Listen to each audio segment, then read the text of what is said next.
Welcome to FM Tuition Center. This is the Samaritan teacher taking the commerce class.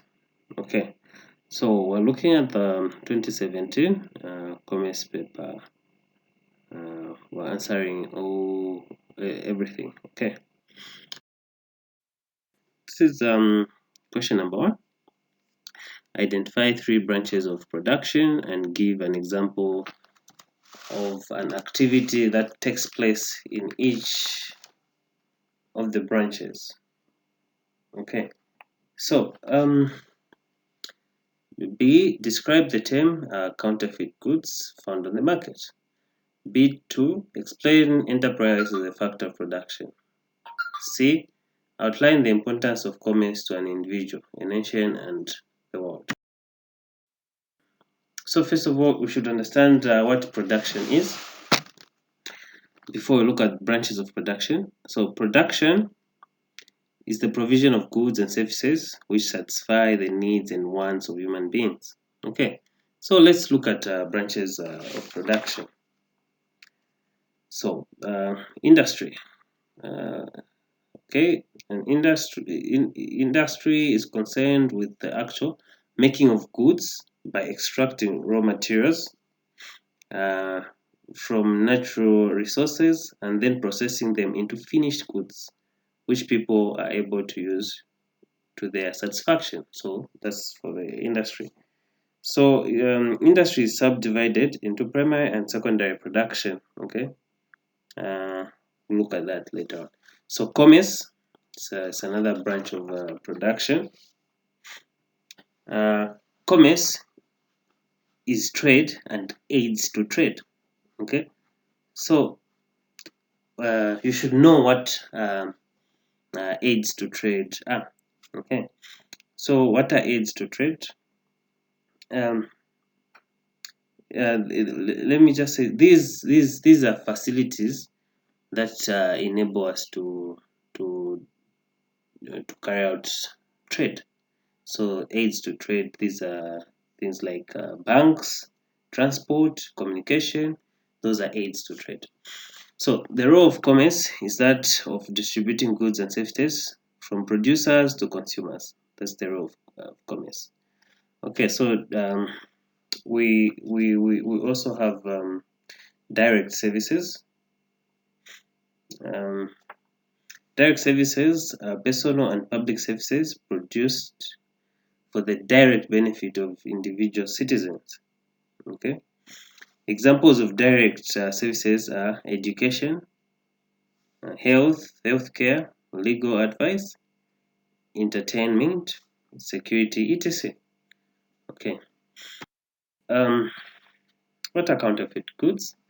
So counterfeit goods are goods often of inferior quality, made or sold under another's brand name without the brand owner's authorization. So we here locally we call them gonga. Okay.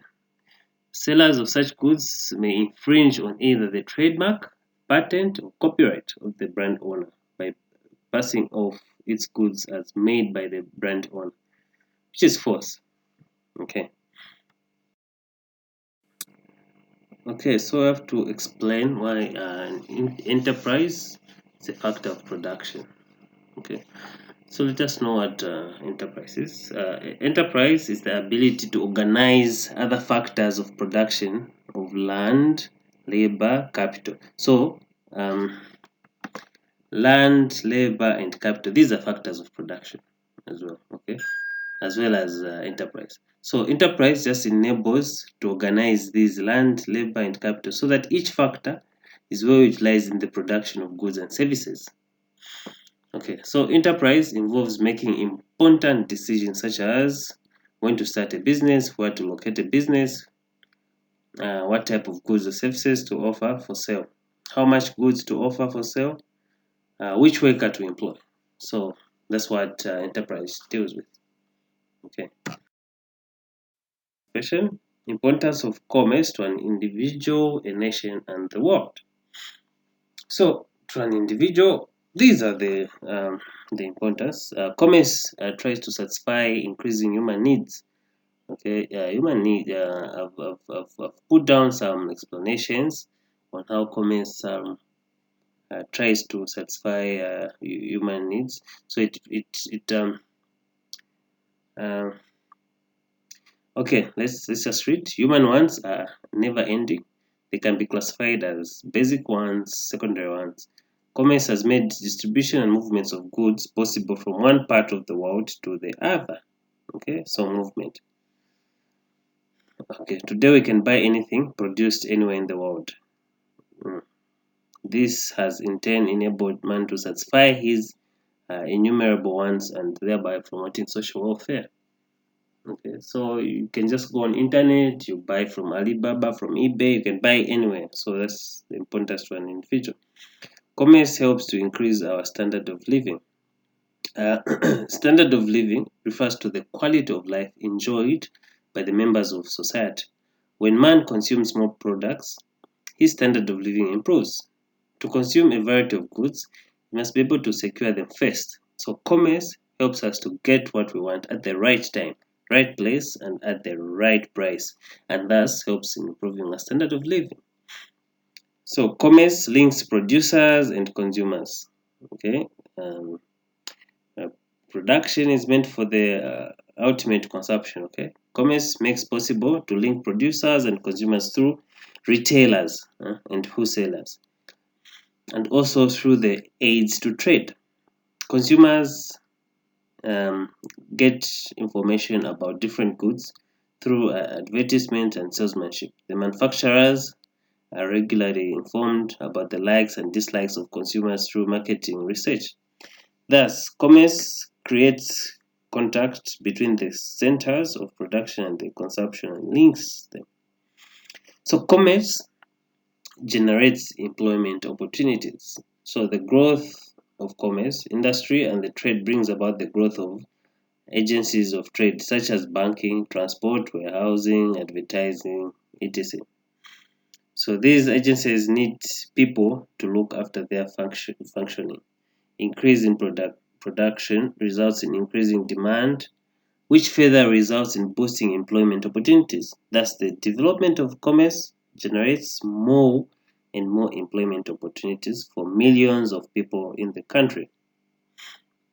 You see, so so important as the nation and the world.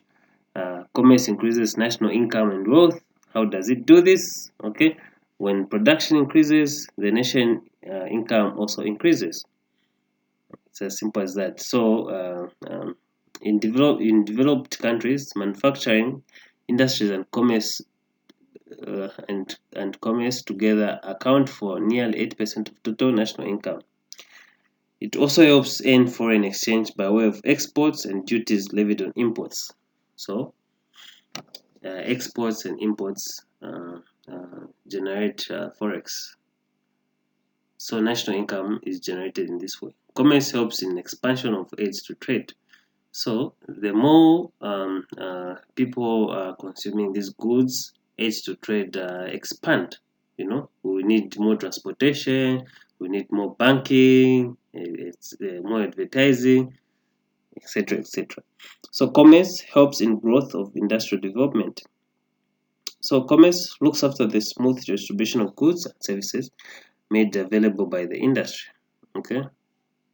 Without commerce, the industry will find it difficult to keep the pace of production. It helps increase demand for goods on one hand, and on the other hand, it helps industries by getting them the necessary raw materials and other services. Hence, commerce helps in attaining better division of labor and industrial progress. So, commerce encourages international trade. Through commerce, we can secure a fair and equitable distribution of goods throughout the world. With help of transport and communication development, countries can exchange their surplus commodities and earn foreign exchange, which is useful for importing machinery and sophisticated technology. It ensures the faster economic growth of the country. So the other one, commerce benefits underdeveloped countries. Okay, underdeveloped countries can import skilled labor and technical know-how from developed countries. So let's say a country like Zambia, which is a developing country. So we can import labor, skilled labor from developed countries. We've seen this. Whenever you get a sophisticated machine into the country, you have to get someone as well from that country to come and install it and teach the people operating that machine. So you see, it benefits underdeveloped countries like that. Commerce helps during emergencies. During emergencies like floods, earthquakes, and wars, commerce helps in reaching the essential requirements like foodstuffs, medicines, relief measures to the affected areas. So we've seen this when there are floods, helicopters will go to that country, that's commerce, take foodstuffs, okay, take skilled labor. During Corona, we saw how these doctors were flown from one country to another just to go and help out. Okay, so that's it for today. Thank you. Have a good day. And for more content, subscribe to our group where you'll be added to the WhatsApp group and you'll be able to learn more about these things. So you can comment in the comment sections and like the video. All right, bye bye.